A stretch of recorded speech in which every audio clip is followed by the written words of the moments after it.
안녕하세요. 김성학 변호사입니다.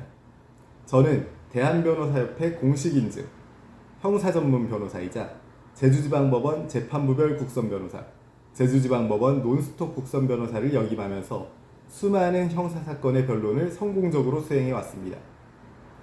형사사건 스페셜리스트로서 저는 교통사고 형사사건에 있어서 양형 주장을 통하여 선처를 받는 부분에 특히 강점을 가지고 있습니다.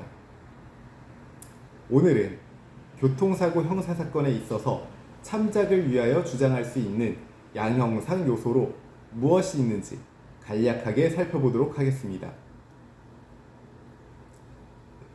첫 번째, 피해자에 대한 피해 변제 및 합의서 제출입니다. 교통사고 형사사건은 인명피해가 발생한 사건인 관계로 피해자에 대한 피해 변제가 가장 중요한 양형상 참작 요소가 됩니다. 특히 피해자가 사망하였을 경우에는 피해 유가족과의 합의가 진행되지 않는다면 실형이 내려질 가능성이 매우 높습니다. 다만 피해자와 원만히 합의를 하였다면 실형의 위험은 거의 없다고 생각하시면 됩니다. 둘째, 교통사고 발생 경위에 대해서 입증을 통해 책임 경감 주장을 할 수 있습니다. 교통사고 형사사건은 교통사고 실황조사서 및 수사보고 등을 토대로 사고 발생 경위에 대한 자세한 조사 결과를 확인할 수 있습니다. 증거기록에서 앞서 말씀드린 자료들을 면밀하게 검토하다 보면 가해자의 과실뿐만 아니라 피해자의 과실이 경합하여 사고가 발생하였음을 추단할 수 있는 기록이 발견되는 경우가 있으며 그와 같은 내용을 정리하여 재판부에 변론하게 된다면 감형의 여지가 생길 수 있습니다. 또한 사고 발생 당시의 시각, 날씨, 도로 사정 등을 토대로 볼 때 가해자가 주의 의무를 다하였다고 할지라도 사고 발생의 가능성이 있었다면 그와 같은 사정들도 분명한 양형상 참작 요소가 될 수 있을 것입니다. 제가 과거 변론을 수행하였던 사건들에서도 사고 발생 당시의 외부적인 환경 요소들에 대한 변론을 통하여 피고인의 책임을 경감시켜 선처를 끌어낸 사례들이 있습니다.